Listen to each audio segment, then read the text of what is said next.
다 같이 자리에 일어나셔서 창조의 아버지를 부르시며 2부 예배를 하나님께 올려드리겠습니다.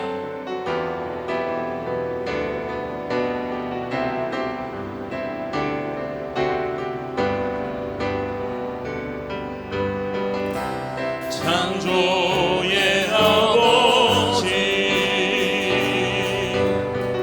그 섭리 보이사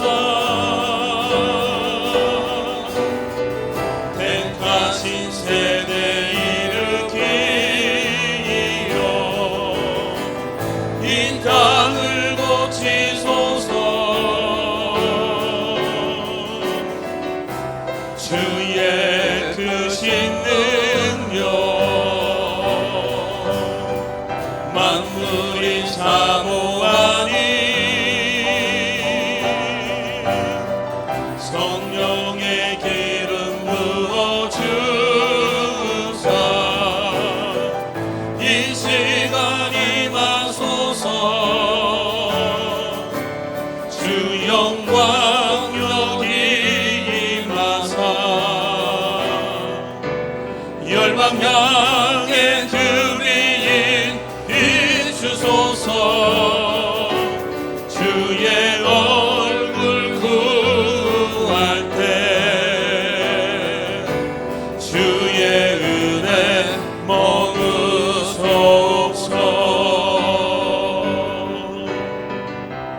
열방의 통치자 세상이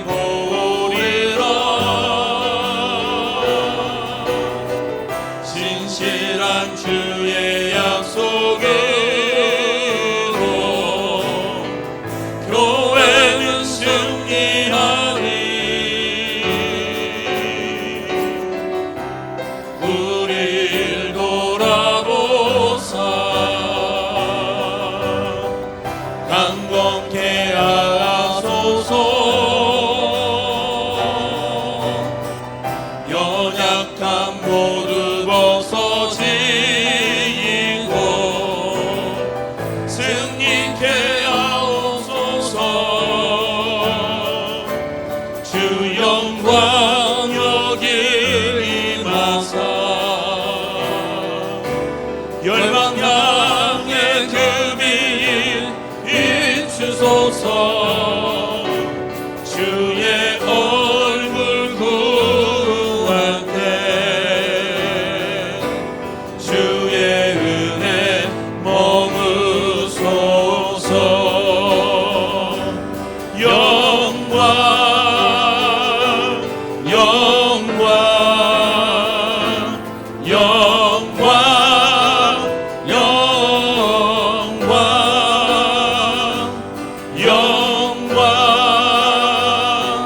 영광 영광 영광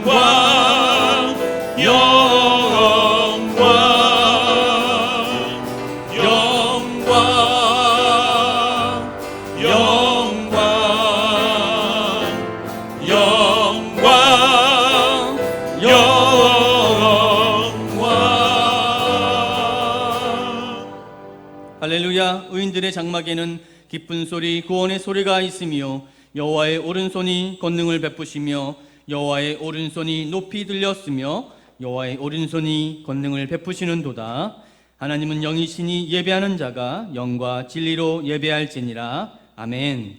사랑하는 성도 여러분, 하나님이 기뻐하시는 예배는 상한 마음과 통회하는 심령이라고 하셨습니다. 이 시간 예수님의 십자가를 의지하며 기도하실 때 한 주간의 삶을 돌아보며 회개할 것은 회개하시고 하나님 앞에 의탁할 것은 온전히 의탁하는 기도를 드리시기 바랍니다. 또한 이 예배가 성령 충만하며 주님의 임재가 가득한 예배가 될 수 있도록 예배자인 자신과 이 예배를 위해서도 한 목소리로 기도하며 하나님 앞에 나가기를 원합니다. 기도하겠습니다. 주님 감사합니다. 하나님 앞에 우리가 겸손히 나왔습니다. 주님을 기뻐하는 자로 하나님 우리 안에 하나님의 기쁨과 감사와 감격이 넘치게 하는 예배를 드리고자 이곳에 모였습니다. 우리를 주님 보살펴 주시고 십자가의 은혜를 내려 주셔서 우리 안에 하나님을 바라보고 소망 가운데 있는 믿음의 성도들로 서게 하여 주신 주님, 이 거룩한 주일날 이곳에 나와 하나님을 예배하고자 모였습니다. 우리의 마음과 정성과 뜻을 주님 받아주시고 오직 주님만의 영광 받는 예배, 주님이 홀로 찬양받는 예배, 그래서 그 영광과 감사와 기쁨이 우리 안에 차고도 넘치는 행복으로 누려지는 예배가 되게 하여 주시옵시고, 그로 인하여 우리가 날마다 감사함으로 나갈 수 있는 믿음의 성도들 되게 하여 주시옵소서. 특별히 우리 귀한 사자 목사님 보내주사오니 하나님 말씀을 들을 때 우리 마음밭이 준비되어지게 하여 주시고, 마음을 통하여 하나님 앞에 겸손히 엎드린 자의 모습으로 설 수 있게 하여 주시옵소서. 주님 감사드립니다. 자리에 앉아주시기 바랍니다. 우리를 대표하여서 홍석찬 장로님 기도해 주시겠습니다.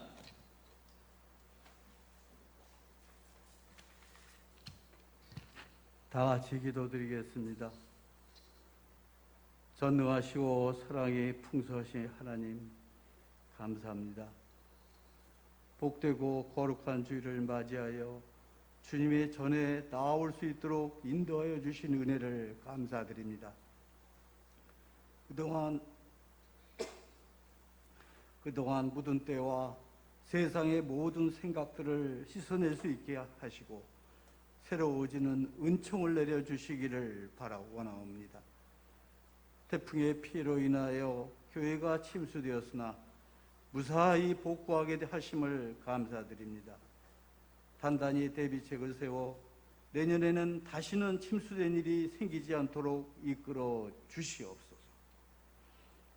주님, 대한민국을 위해 기도드립니다. 북한이 선제 핵 공격을 하겠다고 협박하고 있습니다. 한미일 공조를 통하여 북한의 핵 공격에 만반의 대비책을 세우게 하여 주시옵소서. 고물가 고환율로 인하여 일반 국민들이 많이 힘들어하고 있는 이때 위정자들에게 지혜를 주시사 이 힘든 난국을 잘 헤쳐나갈 수 있도록 이끌어 주시옵소서. 코로나19가 감소 추세에 있사오나 부디 완전히 사라져서 마스크를 벗고 예배를 볼 수 있게 하여 주시고 애찬을 함께 나누며 성도 간의 교제를 나눌 수 있도록 하여 주시옵소서. 주님, 사랑교회에 기도드립니다. 공동의회를 통하여 성준우 목사님이 차기 담임 목사님으로 선출되었사오니 성준우 목사님이 사랑교회를 한 단계 업그레이드 시킬 수 있도록 성령의 능력으로 이끌어 주시옵소서. 현재 중단되고 있는 목장 모임이 빨리 활성화되어 성도님들의 신앙생활이 한층 더 심화될 수 있도록 이끌어 주시옵소서. 주님, 지금은 예배를 시작하는 시간이오니 주님 홀로 영광 받으시고 호산나 성가대의 찬양을 받아주시며 말씀을 전하시기 위하여 단위에 오르시는 박현신 목사님을 성령의 능력으로 이끌어 주시며 이 자리에 참석하고 계시는 성도님들이 하시는 일과 그 가정에 한량없는 은총을 내려 주시옵소서. 이 모든 말씀 거룩하신 예수 그리스도 이름으로 기도드리옵나이다. 아멘.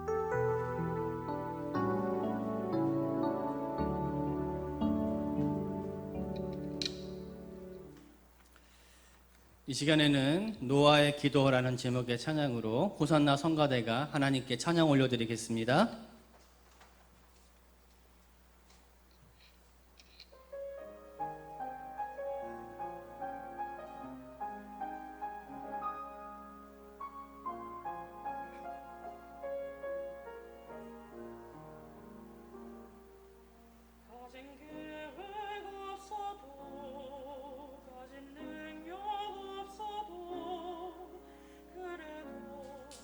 나를 들어 쓰신 너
귀한 찬송 감사합니다.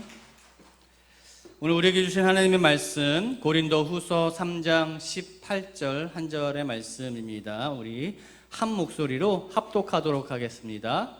같이 합독합니다. 우리가 다 수건을 벗은 얼굴로 거울을 보내는 것 같이 주의 영광을 보매 그와 같은 형상으로 변화하여 영광에서 영광에 이르니 곧 주의 영으로 말미암음이니라. 아멘. 메타모르프메타 변화의 법칙이라는 제목의 말씀으로 우리 박현신 목사님 나오셔서 말씀 선포해 주시겠습니다. 감사합니다. 20세기의 최고의 소설로 불리우는 프란츠 카프카의 변신이라는 소설이 있습니다. 이 소설은 실존주의에도 영향을 많이 주었는데요. 이 소설은 사실 아버지의 아주 비참한 장면을 보여주면서 시작합니다. 악몽을 꾸다가 아침에 어느 날 눈을 떠보니 자신이 거대한 벌레가 되어 있는 것을 발견하는 데서 이 소설이 시작됩니다.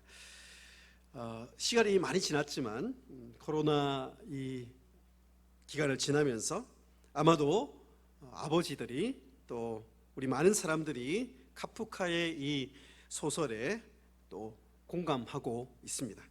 그 아버지가 열심히 돈을 벌려고 했지만 결국 일자리를 잃고 역할을 못하게 되고 가족을 부양하지 못하는 그 자신의 불안함 속에서 자신이 거대한 벌레가 된 것은 실제로 벌레가 되었다기보다는 자신의 비참함과 무능함을 이렇게 표현해 주는 것이라고 볼 수 있겠죠. 여기서 변신이라고 번역이 되는데 영어의 그 제목은 메타몰포시스라고 되어 있습니다. 이게 이제 변신 혹은 변화 이렇게 번역할 수 있는데요. 사실 이렇게 사람들은 자기가 원하지 않게 자신이 이렇게 변신되거나 이렇게 바뀌어가는 것을 종종 보게 됩니다. 여러분은 내 스스로 내 자신을 변화시키면서 원하는 모습대로 변화시키면서 살고 계십니까? 아니면 우리가 어떤 세상에 의해서 또 어떤 것에 의해서 이렇게 변신되어서 살아가는 것을 보고 계십니까? 성경은 우리에게 변화라는 것을 딱 2번, 신약 성경에 3번이지만 실제로 우리에게 적용되는 것은 2번, 우리에게 변화되는 것을 말씀하고 있습니다. 세상 사람들이 말하는 주로 변화는 금방 말씀드린 소설의 제목처럼 변신이나 변형에 가깝습니다. 외부적이고 우리의 어떤 외형적인 모습이 바뀌는 것을 사람들은 변화라고 말할 수는 있지만 실제로는 메타몰포시스, 다시 말하면 외형적인 변화라고 볼 수 있습니다. 성경은 우리에게 그러면 어떤 변화를 원하고 있고 또 그 변화는 어떻게 할 수 있을 것이며 그 변화는 우리에게 어떤 전제로 변화되는 것이라고 말씀하고 있을지 오늘 말씀을 통해 살펴보고자 합니다. 딱 2번이라고 말씀드렸는데 한 번은 이제 예수님이 변화산상에서 변형대사라는 표현이 나오는데 그 변형이라는 표현을 했지만 실제로 오늘 읽었던 3장 18절과 같은 단어입니다. 변화되어 그와 같은 형상으로 변화되어. 한번 성경에 표시하면 좋겠습니다. 이 변화란 말이 여기서 등장합니다. 또 한 번 등장하는 것은 로마서 12장 2절, 여러분 잘 아는 말씀이죠. 이 세대를 본받지 말고 오직 마음을 새롭게 함으로 변화를 받아. 그때 변화라는 단어가 등장합니다. 그러니까 우리에게 3번 등장하는데 오늘 읽은 고린도후서 3장 18절과 로마 12장이 실제로 딱 2번 우리에게 변화에 대해서 말씀해 주고 있습니다. 사실 미리 말씀드리지만 변화는 우리에게 소망과 기쁨과 행복을 주는 하나님의 법칙입니다. 하나님 우리에게 이미 그리스도 안에서 새로운 존재로 변화시켜 주셨고 또 변화된 존재로 살아가도록 하나님 우리의 삶을 이끌어 가시고 예수님이 다시 오실 때 영화로운 하나님의 형상으로 변화시켜 줄 것을 믿고 살아가는 것이 우리의 삶이죠. 그렇다면 오늘 이 본문은 우리에게 변신이나 변형이 아닌 하나님이 기뻐하시는 변화가 어떻게 우리에게 일어나는지 우리가 그 원리를 살펴볼 수 있습니다. 먼저 첫 번째로 18절에 하나하나 오늘 우리가 제가 긴 말씀 읽지 않았던 이유는 이 변화에 대해서 말씀을 조금 더 세밀하게 집중적으로 살펴보기 위함입니다.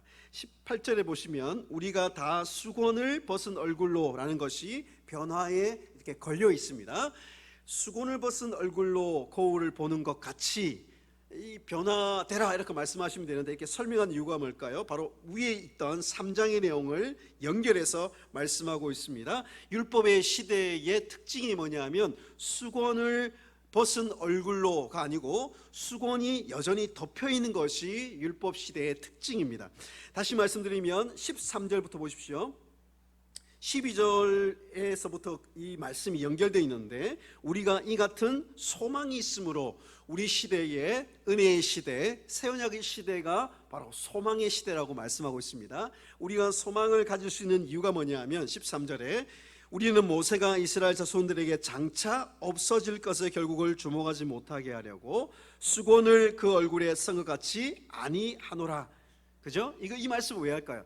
여러분 아시다시피 출애굽기에 하나님께서 이스라엘 백성들을 사랑하사 제일 먼저 하신 일이 뭐예요? 하나님의 백성들을 출애굽, 하나님 구원해 주시고, 하나님께서 모세를 통해서 언약을 맺으시고 이스라엘 백성들에게 하나님께서 찾아오시죠. 하나님께서 모세에게 영광스러운 하나님의 임재로 찾아와 주시고 하나님의 영광을 보여주시죠. 그래서 모세의 얼굴에 하나님의 영광이 가득 차게 됩니다. 구약의 시대였지만 하나님은 어떻게 우리와 관계하기 원하시는지 잘 보여주신 장면 아닙니까? 하나님이 영광의 임재가 우리에게도 임할 때 우리의 얼굴에 하나님의 영광이 드러나게 되어 있습니다. 그런데 그 시대에는 오늘 말씀이 왜 그때 이야기를 할까요? 이스라엘 백성들이 여전히 옛 언약, 율법 시대, 죄가 가득한 시대였기 때문에 하나님께서 모세의 얼굴에 가득한 하나님의 영광을 그들이 볼 수 없도록 수건으로 가렸습니다. 하나님의 영광이 임했지만 이스라엘 백성들은 그 영광을 볼 수 없었죠. 그래서 모세 얼굴에 그 수건이 가려진 것을 다시 우리에게 다시 기억하게 하시면서 14절을, 그래서 그러나가 중요한, 그러나 이 새언약 시대의 하나님의 은혜, 변화의 우리의 가능성을 얘기하면서, 그러나 그들의 마음이 완고하여 오늘까지도 구약을 읽을 때 수건이 벗겨지지 아니하고 있으니 그 수건은 그리스도 안에서 없어질 것이다.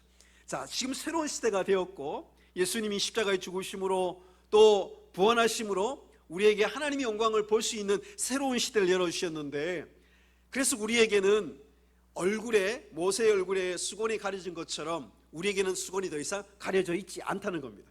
우리는 예수님을 바라보고 예수님의 얼굴에 가득 찬 하나님의 영광을 바라볼 수 있기 때문에 이렇게 예배를 드리면서 기도하면서 찬양하면서 우리에게 하나님의 영광이 바로 드러날 수 있기 때문에, 볼 수 있기 때문에 우리에게는 소망이 있고 은혜의 시대고 변화가 가능하게 됩니다. 그런데 오늘 주목할 것은 14절과 15절에 오늘까지도, 18절에도 오늘까지도 수건이 덮여있는 사람이 있다라고 바울이 얘기합니다. 바울이 고린도 성도들에 얘기할 때 고린도 성도들은 이미 새 언약의 시대, 은혜의 시대에 살고 있지만, 모세 시대가 아니에요. 은혜의 시대이지만 예수 그리스도를 만나지 못하고 아직 눈이 가려워져 있고 귀가 가려워져 있고, 여러분 중에는 아무 그런 사람이 없지만 그 당시에는 그런 사람이 있었다는 거예요. 여전히 율법에 매여 있는 사람들, 혹은 속적인 세상에 빠져 있는 사람들은 여전히 그 얼굴에 수건이 가려워져서 하나님의 영광을 보지 못한다는 이야기를 하고 있습니다. 즉 18절을 다시 얘기하면 수건을 벗은 얼굴로, 우리는 모두 수건이 가려져 있지 않습니다. 율법의 시대가 아닙니다. 우리는 옛 언약의 시대가 아닙니다. 우리에게는 하나님의 영광을 볼 수 있는 하나님의 은혜의 시대를 살아가고 있다라고 말씀하고 있습니다. 그래서 여러분 거울을 여러분 아침마다 보시죠. 거울을 보는 것 같이, 여러분 요즘에는 거울이 별로 필요 없는 시대가 되었어요. 왜냐하면 스마트폰을 이렇게 조금만 딱 이렇게 열면 우리가 언제든지 거울에 선명하게 우리의 얼굴을 볼 수 있습니다. 그죠? 여러분 이 거울을 보는 것 같이라고 이야기하는 이유는 이 시대에는 하나님의 영광을, 그리스도의 형상을 너무 선명하게 거울을 보는 것처럼 볼 수 있는 시대다 이 말입니다. 여러분 거울을 보시면 우리가 우리의 얼굴을 선명하게 볼 뿐 아니라 그 거울에 비친 그리스도의 형상을 우리가 닮아갈 수 있는 시대가 되었다라고 이야기하고 있습니다. 여러분, 그래서 오늘 첫 번째 원리가 나왔습니다. 우리가 하나님의 형상을 닮아서 변화되어 갈 수 있는 성경의 변화의 법칙, 첫 번째는 주의 영광을 보며 변화될 수 있다는 것이 첫 번째 법칙입니다. 18절에 우리가 수건이 벗겨졌기 때문에, 율법의 시대가 사라졌기 때문에 우리에게 가능해진 게 뭐라고요? 주의 영광을 볼 수 있다는 것. 주의 영광을 볼 수 있는 은혜의 시대를 살고 있기 때문에 변화될 수 있습니다. 여기 보매라는 단어가 굉장히 중요합니다. 바라봄의 법칙인데 보매라는 말이 우리에게 변화의 수단이 되고, 문법적으로 우리가 변화될 수 있는 것은 뭐냐면 주의 영광을 볼 수 있기 때문에 변화될 수 있다라고 이야기하고 있습니다. 고린도 시대도 마찬가지고 로마 시대에도 그 당시에, 특별히 오늘 고린도 우서기 때문에 고린도에는 어떤 우상이 있었다고요? 아프로디테라든지 또 아스클레오피스, 그 치유의 신이라든지 포세이돈 같은, 고린도는 이제 이 바다 쪽에 있었기 때문에 바다, 항해의 신이라든지 여러 신전이 있었는데, 그 당시에 사람들이 어떤 걸 바라보았죠? 하나님을 모르는 백성들은 그 우상들을 바라봄으로써 자신들의 그 변신과 변화를 꿈꾸고 성공을 꿈꾸었습니다. 다시 말하면 그 우상을 바라보면 그 인생은 그 우상을 바라보기 때문에 그 세상의 것에 맞추어서 변화되어 갈 수밖에 없고, 우리가 그리스도의 영광을 바라보게 되면 하나님의 형상으로, 하나님이 원하신 모습으로 변화되어 갈 수밖에 없다라는 것을 우리가 오늘 본문을 통해서 알 수 있습니다. 주의 영광을 보며 우리가 어떻게 주의 영광을 볼 수 있습니까? 오늘 찬양도 들었습니다마는 또 우리가 찬양을 했죠. 영광, 영광. 우리가 어떻게 주의 영광을 바라볼 수 있습니까? 우리 같은 죄인이 그리스도의 영광을 볼 수 있는 것은 바로 오늘 말씀해 보면 그와 같은 형상으로 변화할 수 있는 우리의 유일한 근거와 수단은 뭐냐면 예수님이 우리의 모든 죄에서 우리를 해방시키시고, 오늘 16절에도 보십시오. 그러나 언제든지 주께로 돌아가면 그 수건이 벗겨져. 수건이 벗겨져야 하나님을 볼 수 있고, 하나님을 볼 수 있어야 변화될 수 있는데, 수건이 가리고져 있으면 주님을 볼 수 없기 때문에 변화될 수가 없는 거예요. 우리가 왜 변화되지 않습니까? 우리가 변화되기 왜 어렵습니까? 우리가 볼 수 없기 때문에, 수건이 가리고져 있기 때문에. 그런데 수건이 벗겨질 수 있는 우리의 수단이 뭐냐면, 방법이 뭐냐면 딱 한 가지입니다. 16절에 주께로 돌아가면, 이 돌아간다는 것은 원어에서는 에피스트레포라고 되어 있습니다. 이 원어는 굉장히 누가복음과 사도행전에서 강조된 단어인데요, 다른 그 누가복음의 사도행전은 이 에피스트레포, 돌아가면, 이 말을 회개라고 번역될 때도 많이 있습니다. 우리가 언제 주님을 볼 수 있습니까? 언제 우리가 수건이 벗겨져서 주의 영광을 볼 수 있습니까? 주님께로 돌아가면. 저는 우리 매일매일의 삶이 주님을 닮아가는 변화가 있기 위해서는 먼저 주님을 바라보아야 되는데, 그 바라봄의 법칙은 우리가 주님께 돌아가서 에피스트레포, 회개하는 데서부터 우리가 시작된다라고 말씀하고 있습니다. 날마다 그래서 우리는 우리의 내면이 주님께로 돌아가서 날마다 회개하고 새롭게 갱신되는 데서 변화가 시작된다라고 말씀하고 있습니다. 디도서 3장 5절에 성령의 새롭게 하심으로 우리가 변화된다고 말씀하고 있고요. 고린도후서 4장 16절에도 한번 읽어보겠습니다. 4장 16절 한 장만 넘기시면 되니까. 그러므로 우리가 낙심하지 아니하노니 우리의 겉사람은 낡아지나, 그 뒤에 부분 같이 읽어보겠습니다. 시작. 우리의 속사람은 날로 새로워지도록. 우리가 어떻게 변화될 수 있습니까? 주의 영광을 본다는 게 무엇입니까? 날마다 우리의 속사람이 새로워지는 거예요. 이 새로워지다라는 단어가 굉장히 중요한데, 아나카이노시스, 이 단어는 이 새롭게 되어지다. 로마서 12장 2절에도 날마다 마음을 새롭게 함으로, 날마다 우리가 새롭게 됨으로, 날마다 새롭게 우리가 주님께 돌아감으로 우리가 변화될 수 있습니다. 사실 코로나 이후에 우리가 가장 중요한 우리의 소원과 우리의 기도 제목이 뭐라고요? 우리에게 새로운 부흥을 주시는 거예요. 그죠? 교회의 부흥, 우리의 개인적인 부흥, 한국교회의 부흥이 필요한데, 신약 성경에서 이 부흥에 해당되는 가장 중요한 단어가 금방 4장 16절에 나오는 날로 새로워지도다라는 이 아나카이노시스입니다. 날마다 새로워지는 거예요. 날마다 아침마다 새로워지고 또 우리가 매일매일 새로워지고 주일마다 우리의 심령과 영혼이 새로워지는 것이 변화의 출발점이 되는 거예요. 우리가 주님께로 돌아가면 날마다 우리가 새로워지는 거예요. 우리 영혼이 새로워지고 우리의 생각도 새로워지고 우리의 감정도 새로워지고 우리의 습관도 새로워지는 이 갱신, 새로워지는 것이 변화의 출발점이 되는 겁니다. 그러고 보면 우리의 이 변화는 아까 소설에 나오는 외부적인 변형이 아니라 변신이 아니라 우리의 속사람, 우리의 내면이 새로워지는 것이 성경이 말하는 가장 중요한 변화의 원리입니다. 속사람이 변해야, 영혼이 변해야, 우리의 내면이 변할 때 우리의 모든 영혼과 우리의 존재와 우리의 관계와 우리 공동체가 변화될 수 있는 것을 말씀하고 있습니다.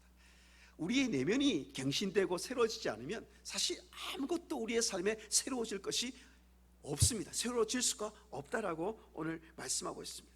더 중요한 것은 아까 제가 새 언약 말씀드렸다시피 예레미야, 에스겔 제가 말씀드렸죠.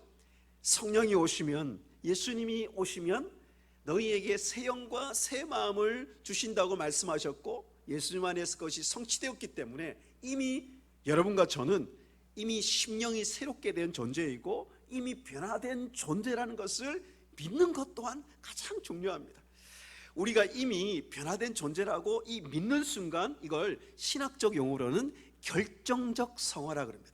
어느 결정적 순간에, 예수님을 믿는 순간에, 우리에게 성령이 들어오시는 그 순간에 여러분이 새롭게 되어지고 여러분이 하나님의 자녀가 되는 그 순간이 있었죠. 그 순간에 결정적으로 우리는 그리스도의 형상으로 이미 변화되었습니다. 잘 보이지 않다 할지라도 이미 그리스도의 형상으로 변화된 존재란 이 결정적 성화의 시발점을 우리가 모두 가지고 있다는 것이 중요합니다. 완전히 새로운 영역으로 옮겨간 거예요. 우리가 사단에게 종노를 하는 그 영역에 살다가 하나님의 형상으로 닮아가는 하나님의 언약 백성으로 이미 완전히 새로운 영역으로 옮겨갔다는 것을 오늘 우리는 이 말씀을 통해 알 수 있습니다. 그런 다음에 우리는 오늘 말씀에 보면 그와 같은 형상으로 변화하여, 이 변화하여라는 것이 메타입니다. 아까 제가 소설에 말했던 세상 사람들이 말하는 것은 메타몰포시스, 이게 제가 어려운 단어 좀 쉽게 말씀드릴게요. 메타몰포시스는 뭐냐면 외부적인 변화이기도 하지만 우리 스스로 변화되어야 되는 것이 세상 사람들이 말하는 변형과 변신과 변화입니다. 근데 오늘 성경에 그와 같은 형상으로 변화함에, 이 변화의 두 번째 법칙을 제가 말씀드립니다. 첫 번째는 주의 영광을 봄으로써 변화되는 변화의 수단을 말씀드렸고, 두 번째 원리는 뭐냐면 그와 같은 형상으로 변화, 예수님의 형상으로 변화되는 것은 메타라는 것은 문법적으로 뭐냐면 수동형이에요. 우리의 변화는 우리 스스로, 우리의 의지에 의해서, 우리의 열정에 의해서, 우리의 계획에 의해서 변화되는 것이 아니고 궁극적으로 하나님의 영에 의해서, 주의 영으로 말미암다 그랬죠. 성령에 의해서 우리가 이미 변화된 존재로서 변화되어 가는 거예요. 이게 두 번째 원리입니다. 아까 말씀드렸던 로마서 12장 2절도 이 세대를 본받지 말고 오직 마음을 새롭게 함으로 변화를 받아예요, 변화가 됨이에요, 변화를 하라는 거예요. 자, 번역을 잘해야 됩니다. 여러분, 그래서 우리가 너 변화돼야 돼, 너 변화해 이러면 능동형이 됩니다. 그건 성경적인 변화가 아닙니다. 너 변화되어 갈 거야. 예수님의 은혜로, 성령의 역사하심으로 형제님은 변화되어 갈 거예요. 이건 수동형이죠. 철저하게 변화는 하나님의 형상으로 변화되어 가는 거예요. 그래서 메타예요. 메타라는 것은 수동형, 이제 제가 그 문법을 말씀드렸습니다. 그러고 보면 우리에게 소망이 있습니다. 아까 말씀드린 대로 우리가 잘 변화되지 않아도 변화되려고 열심히 노력하다가 또 신앙적으로 열심히 노력하다가 우리가 잘 변화되지 않을 때 우리가 낙심할 수 있는 거거든요. 우리가 열심히 변화되려고 노력하지 않은 사람은 낙심도 잘하지 않아요. 그죠?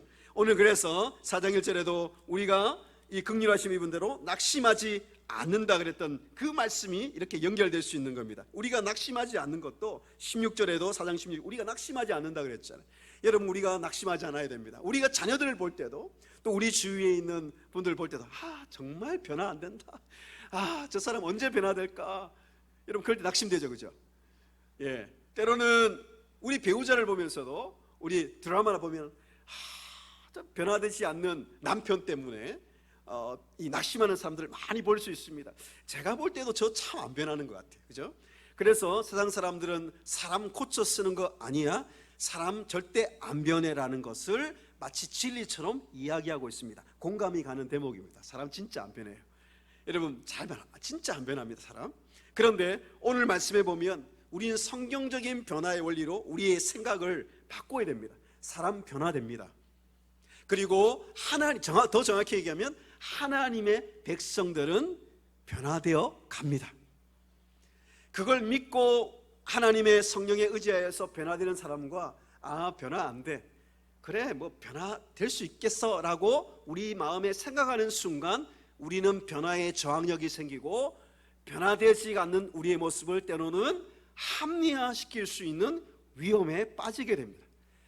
다른 사람 다 변하지 않는데 뭐, 이렇게 우리가 탓할 수도 있고, 또 우리는 변화되지 않는 우리의 모습을 자기 연민이나 합리화로 인해서 빠져나갈 수 있다는 것을 저도 늘 경계하고 있습니다. 근데 오늘 말씀해 보면 그와 같은 형상, 누구의 형상입니까? 예수 그리스도의 형상, 예수님의 모습, 예수님의 그 아름다운 모습을 우리가 늘 기억하면서 변화될 수 있습니다. 4장 6절에도 어두운 데 빛이라 말씀하셨던 그 하나님께서 예수 그리스도의 얼굴에 있는 하나님의 영광을 아는 빛을 우리 마음에 비추셨느니라. 예수님을 바라보게 되면 하나님의 영광이 어떤 모습인지 잘 알 수 있죠. 우리가 하나님이 어떤 분이신가 신학교에서는 실론을 통해서 배우는데, 그것도 필요하지만 저는 예를 들어서 여러분 예수님의 비유나 공간복음의 마태, 마가, 누가, 요한 보면 예수님이 어떤 말씀하시고 어떤 성품이시고 얼마나 그분의 사랑이 많으신지, 최근에 어떤 초전이라고 그 예수님의 그 모습의 그 시리즈 영화를 제가 보니까, 영화이긴 하지만 예수님이 그 가난하고 또 그 사람들이 굉장히 멀리하는 한센병 걸린 사람들 오니까 막 제자들이 막 이렇게 멀리하는데 예수님이 그를 안으시고 이렇게 고쳐주신 장면 보면 예수님 형상이 보이잖아요, 그죠? 그러면 그 예수님을 바라볼수록, 묵상할수록 그런 예수님의 모습이 우리에게 변화되어 나타나는 거죠. 그 Automatic Habits라는 책이 있습니다. 제임스 클리어라는 사람이, 이 사람은 굉장히 촉망받는 그 선수였는데, 이 연습을 하다가, 경기를 하다가 이 야구 배트에 얼굴을 정통으로 맞게 됩니다. 그래서 얼굴에 얼마나 큰 충격이 있었는지 얼굴의 뼈가 30개나 뼈가 부러졌어요. 그리고 눈이 실명의 위기가 오고, 얼마나 큰 충격을 받았는지 심정지가 3번이나 오는 목숨이 위태로운 지경까지 빠지게 되었습니다. 우리 같으면 포기했겠죠. 그런데 이 제임스 클리어라는 사람이 자기가 할 수 있는, 그래서 이렇게 생각했대요. 나는 매일 1%만 변화되어 보자.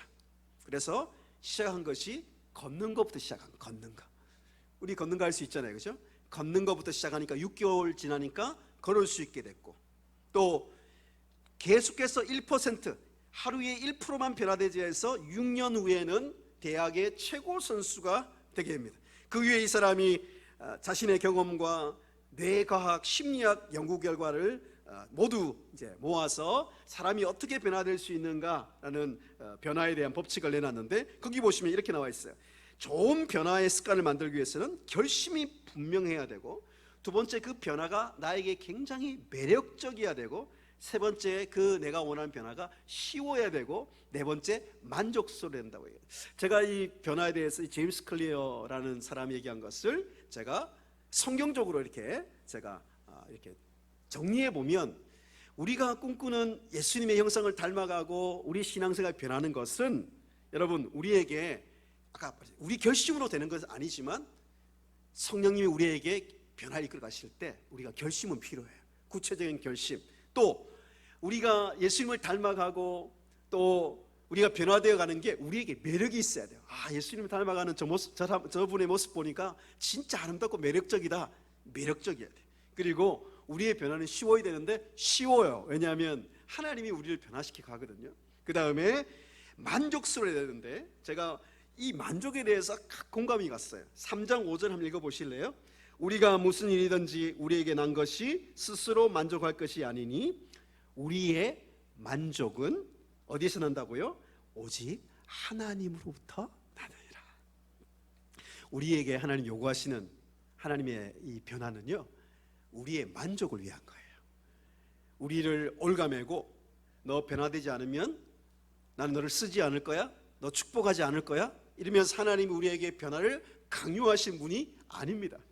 하나님은 우리를 이미 변화시키셨고 십자가를 통해 변화시키셨고, 하나님 우리에게 날마다 그리스도 형상으로 변화되어 가도록 만드시는 것은 오직 우리의 만족은 하나님께로 나느니라. 한번 따라하겠습니다. 오직 우리의 만족은 하나님에게서 나느니라. 그래서 이 말씀을 통해서 존 파이퍼 목사님은 기독교 행복주의를 만들었죠.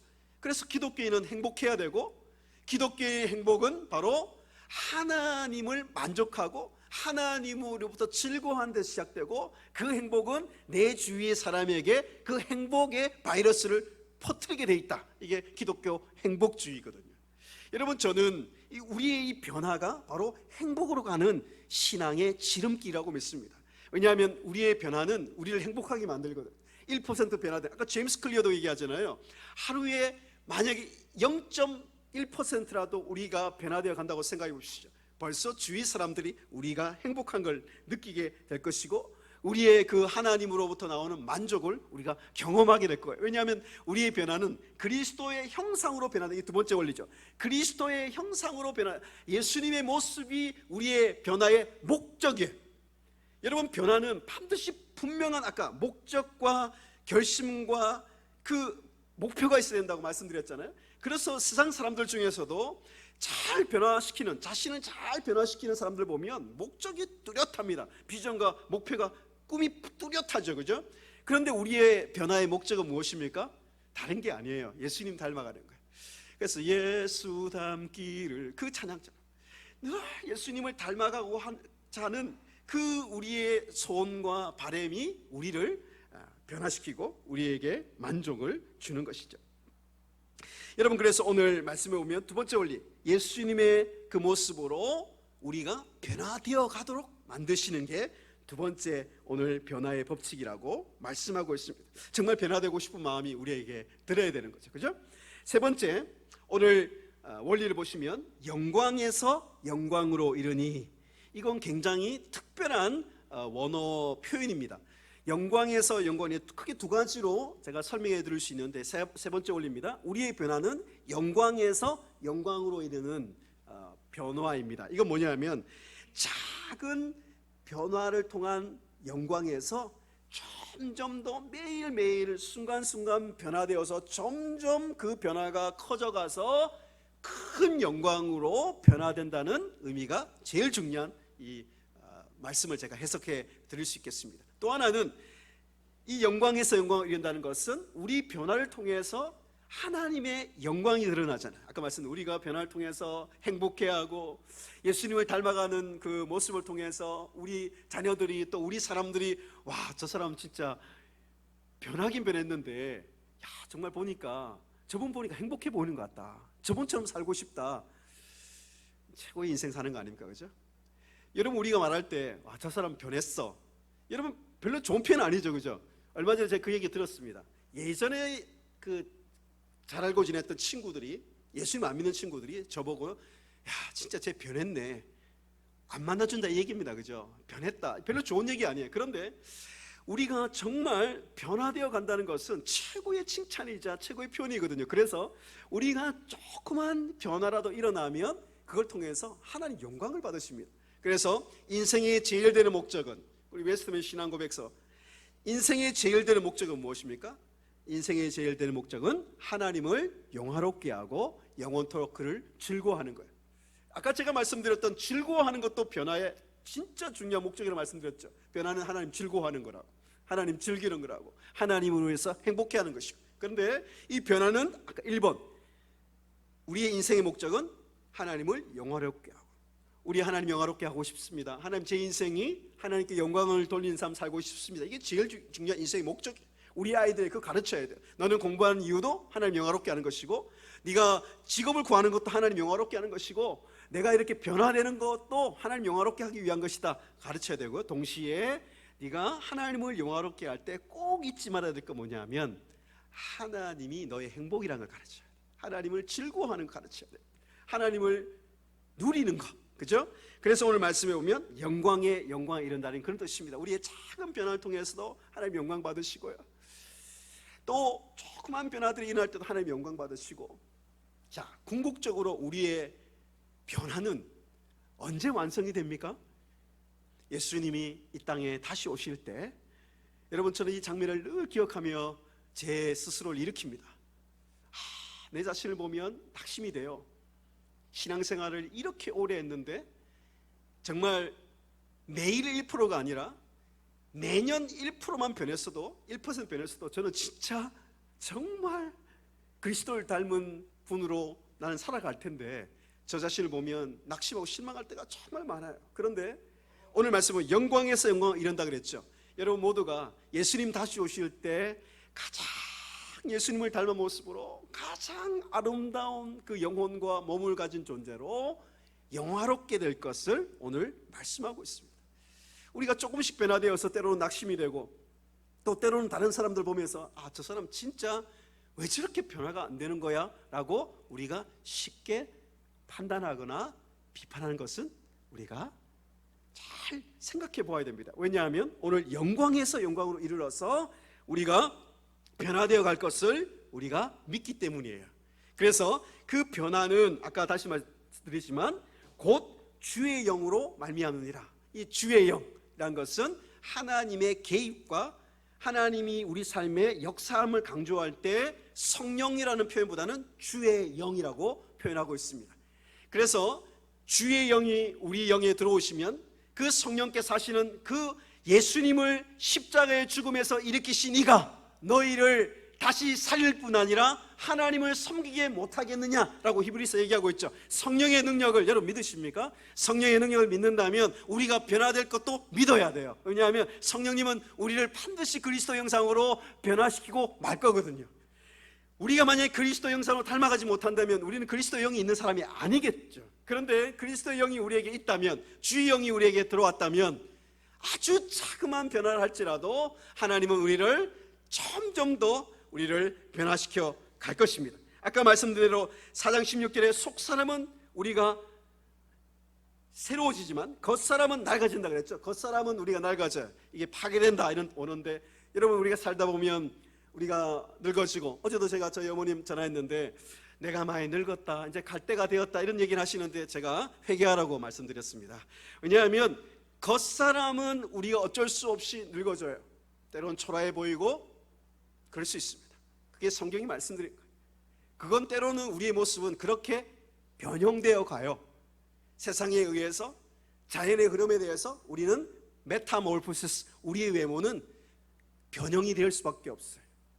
그렇지만 우리에게 소망이 있고 우리에게 행복이 있는 이유는 뭐냐면 날마다 우리의 속사람은 새로워지는 거예요. 날마다 우리의 심령이 새롭게 짐으로 예수님의 형상을 닮아가고, 우리의 내면은, 우리의 속사람은, 우리의 영혼은 날마다 예수님을 닮아가는, 날마다 변화되기 때문에 생명력이 있죠. 날마다 변화되기 때문에 젊음이 있죠. 우리의 속사람과 영혼은 날마다 젊어지는다는 표현과 저는 다를 바 없다고 생각합니다. 그것이 행복해지는 거죠. 여러분, 외모가 중요한 게 아닙니다. 그래서 오늘 말씀에 보면 그 변화가 우리 인생이 세상에 의해서 변형되어 가고, 우리의 겉사람이, 우리 외모가 때로는 후패하고 낡아져도 우리는 날마다 새로워지기 때문에, 날마다 새로워져서 그리스도처럼 우리가 변화될 것을 바라보기 때문에 우리가 행복해질 수 있는 거예요. 오늘 말씀했습니다. 하나님은 우리에게 변화의 수단과 변화의 목적과 변화의 능력을 오늘 말씀하고 있습니다. 변화의 수단이 무엇입니까? 하나님의 영광을 바라보는 거예요. 그 바라본다는 것은 하나님을 더 깊이 만나고 경험한다는 거예요. 우리 사랑교회가 하나님을 날마다 바라보고 경험하는 교회 되시길 축복합니다. 그리고 정말 우리 마음속에 오늘 변화는 어떻게 일어난다고 말씀하고 있습니까? 그와 같은 형상으로 변화되어 간다고 말씀드렸습니다.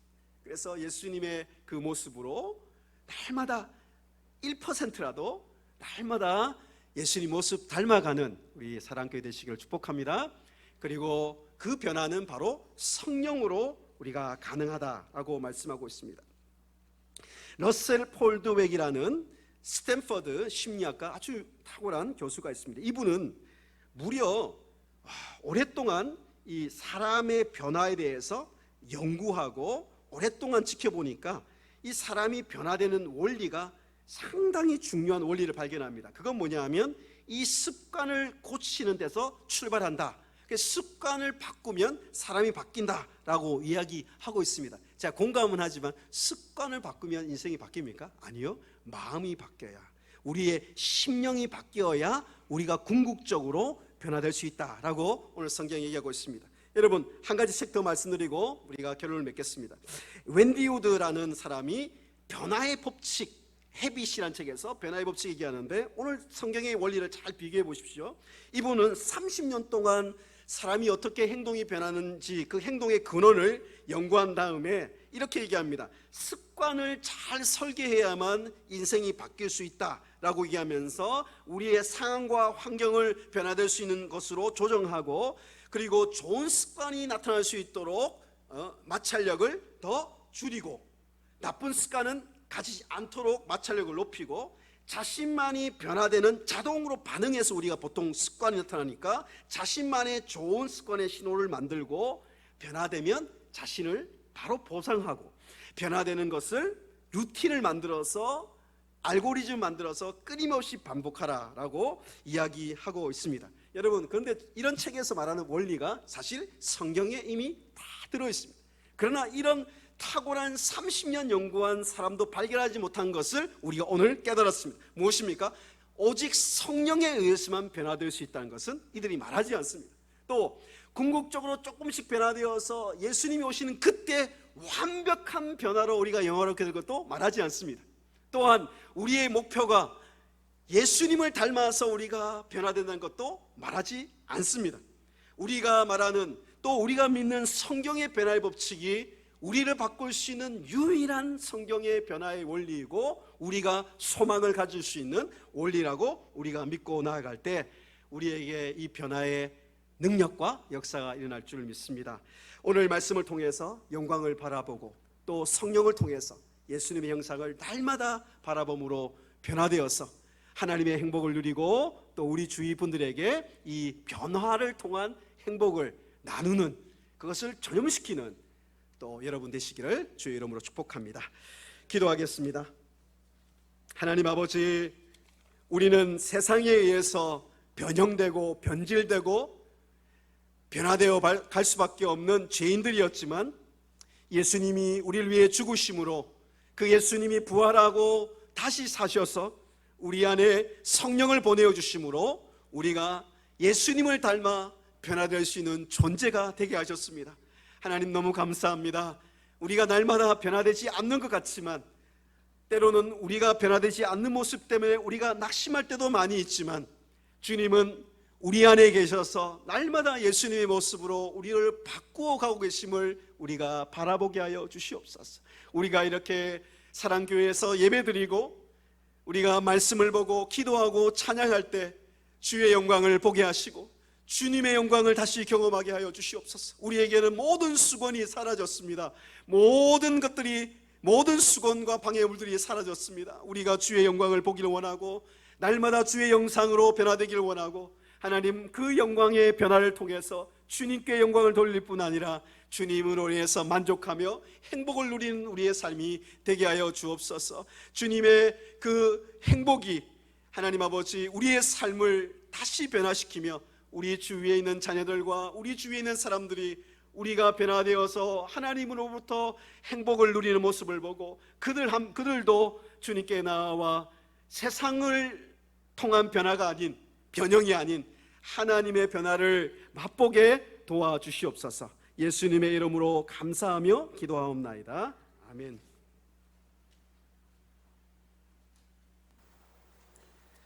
시간 말씀 감사합니다.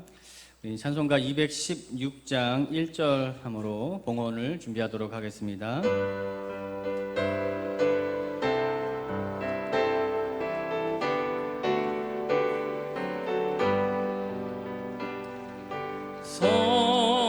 성자의 귀한 몸 날 위하여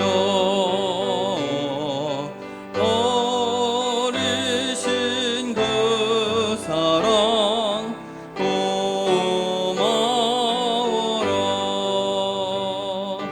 내 머리 숙여서 주님께 비는 말 나무어 주님께 바치리까. 참 좋으신 하나님, 베풀어 주신 은혜 감사와 사랑과 찬송과 영광을 올려드립니다. 주님께서 오늘 우리에게 말씀하신 것처럼 우리의 모든 것들이 예수의 십자가의 은혜로 성령으로 변화되게 하여 주셔서 그 변화의 물결 속에서 원래 우리가 원했던 주님이 만드셨던 창조의 목적대로 우리의 모든 것들이 늘 성령 안에 변혁을 이루는 성도들 되게 하여 주시옵소서. 이 시간 지금까지 베풀어 주신 하나님의 은혜에 감사하며 또 앞으로 부어주실 은혜를 사모하는 마음으로 귀한 예물을 드리기를 원합니다. 우리 예물과 함께 우리의 간절한 기도의 제목도 올려놓사오니 기쁘게 받아주시고 우리가 생각하는 것이나 구하는 것에 더욱더 넘치도록 세워주시는 하나님의 은혜와 응답과 기적을 허락하여 주옵소서. 이 모든 말씀 우리에게 항상 좋은 것 주시기를 기뻐하시는 예수님의 이름으로 기도합니다. 아멘. 하나님의 은혜의 찬양을 이은희 성도님이 올려드리겠습니다.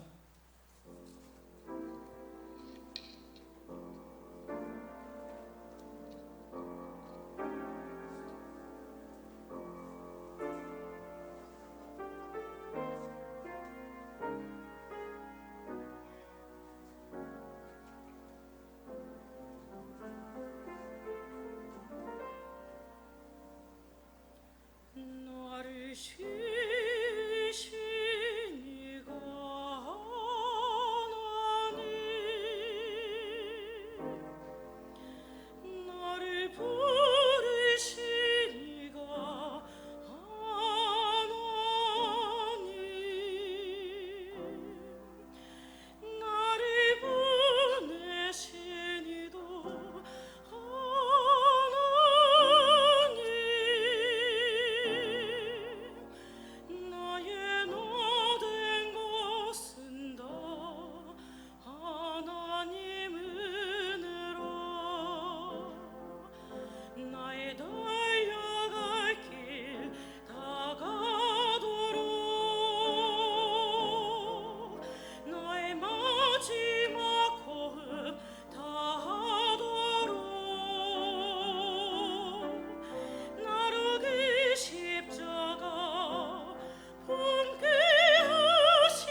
교회 소식 함께 나누도록 하겠습니다. 우리 오늘 주일 1부, 2부 예배는 박현신 목사님, 종신대학교 신학대학원 설교학 교수로 재직하고 있는 목사님이 말씀을 전해주고 있습니다.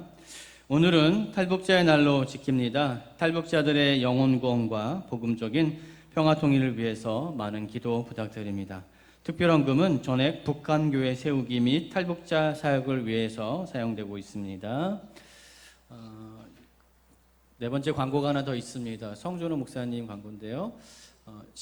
우리 9월 4일에 투표를 공동의 결과 성준호 목사님을 모시게 됐습니다. 11월 첫째 주부터 아마 오실 예정으로 지금 잡혀 있습니다. 여러분들 궁금해하실 텐데 우리 그 감사 인사 또 영상으로 찍어 와서요. 이것을 잠깐 우리 보도록 하겠습니다.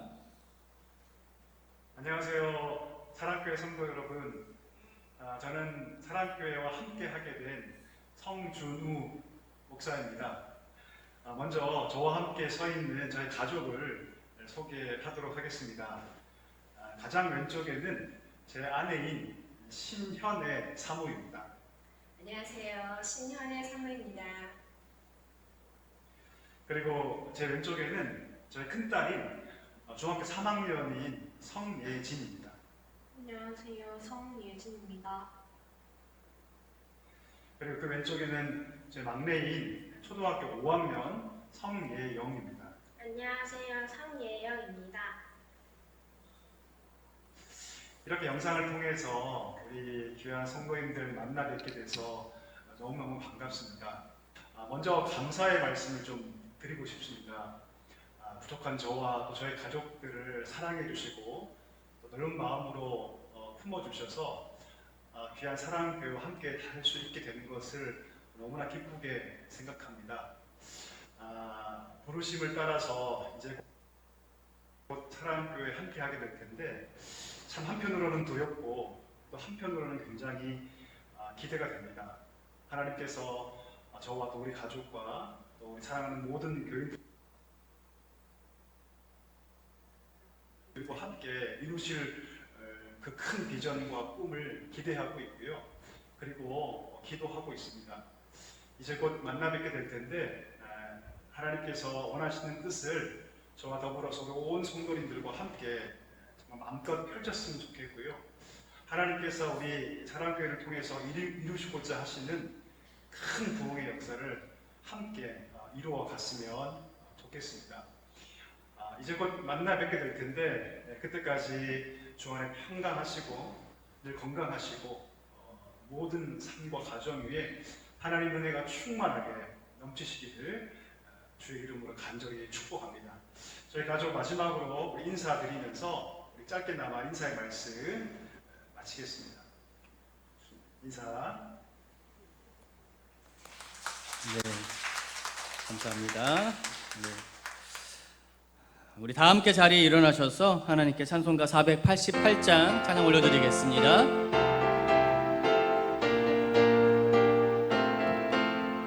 이 몸의 소망 무언가 우리 주 예수뿐일세 우리 주 예수밖에는 믿으리야 주 없도다 그 나의 반석이시니 그 위에 내가 서리라 그 위에 내가 서리라 무섭게 바람 부는 밤 물결이 높이 설렐 때 우리 주 크신 은혜에 소망에 닿을 줄이라 주 나의 반석이시니 그 위에 내가 서리라 그 위에 내가 서리라 세상에 믿던 모든 것 끊어질 그날 되어도 구주의 언약 미사와 내 소망 더욱 크리라 주 나의 반석이시니 그 위에 내가 서리라 그 위에 내가 서리라 바라던 천국 올라가